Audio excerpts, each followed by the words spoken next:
വ്യാജം പറയുവാൻ ദൈവം മനുഷ്യനല്ല, അനുതപിപ്പാൻ ദൈവം മനുഷ്യപുത്രനുമല്ല. താൻ കൽപ്പിച്ചത് ചെയ്യാതിരിക്കുമോ? താൻ അരുളി ചെയ്തത് നിവർത്തിക്കാതിരിക്കുമോ? ദൈവത്തിൻ്റെ വാഗ്ദത്തങ്ങൾ എത്ര ഉണ്ടെങ്കിലും അതവനിൽ ഉവ്വ് എന്നത്രേ. ദൈവത്തിൻ്റെ മാറ്റമില്ലാത്ത വചനം ശ്രദ്ധിക്കുന്ന പ്രിയപ്പെട്ടവരെ, ദൈവം നിങ്ങളോട് പറഞ്ഞ വാക്ക് ദൈവം പാലിക്കും.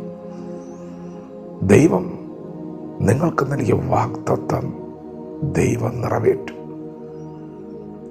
ക്ഷണത്തിൽ ദൈവം അത് ചെയ്യും. ദൈവത്തിന് അത് ചെയ്യാൻ എത്ര സമയം വേണം? പ്രിയപ്പെട്ടവരെ, ദൈവം നിങ്ങളോട് അരുളി ചെയ്ത വാക്ക് ദൈവം നിന്നെ കൈവിടാതെ നിവർത്തിക്കും. ദൈവം വിശ്വസ്തനാണ്. നിങ്ങൾ വിശ്വസിക്കുക. നിങ്ങൾക്ക് ഇത് സ്വീകരിക്കാൻ കഴിയാതെ വണ്ണം നിങ്ങളുടെ സാഹചര്യം ചിലപ്പോൾ പ്രതികൂലമായിരിക്കാം. മടുത്തു പോകുന്ന പോലെ, തളർന്നു പോകുന്ന പോലെ, പടക് കുഴഞ്ഞു പോകുന്ന പോലെയൊക്കെ നിങ്ങൾക്ക് അനുഭവപ്പെടുന്നുണ്ടാകാം. എങ്കിലും ഇന്ന് പകൽക്കാലം നിങ്ങൾ വിശ്വസിക്കുക. ദൈവമാണ് നിങ്ങളോട് പറഞ്ഞത്. ദൈവം അത് നിവർത്തിക്കുന്ന ദൈവമാണ്. പ്രിയപ്പെട്ടവരെ, നമ്മുടെ പാപപരിഹാരത്തിന് വേണ്ടി ദൈവം തൻ്റെ പുത്രനായ യേശുവിനെ ഈ ഭൂമിയിലേക്ക് അയച്ചു. നാം മരിക്കേണ്ടതിന് വരെ യേശു ക്രൂശിൽ മരിച്ചു. നമ്മുടെ പാപത്തെ ചുമന്നു, ശാപത്തെ ചുമന്നു, മരണത്തെ ഏറ്റുവാങ്ങി.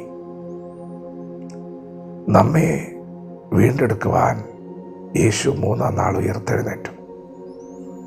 എന്നിട്ട് പിതാവായ ദൈവം ലോകത്തോട് പറഞ്ഞു, യേശുവിൻ്റെ അടിപ്പിണരുകളാൽ സൗഖ്യം വന്നിരിക്കുന്നു.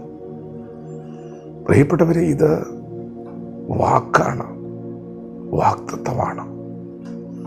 ഇത് ദൈവം ചെയ്യാതിരിക്കുമോ?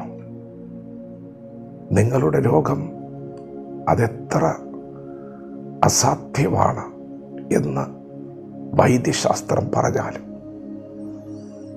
ആ രോഗത്തിനൊരു വിടുതലുണ്ടാകില്ലെന്ന് നിങ്ങളെ നോക്കി ലോകം വിധി എഴുതിയാലും, ഇന്ന് പകൽക്കാലം നിങ്ങൾ വിളിച്ചു പറയണം, ദൈവം വ്യാജം പറയുകയില്ല.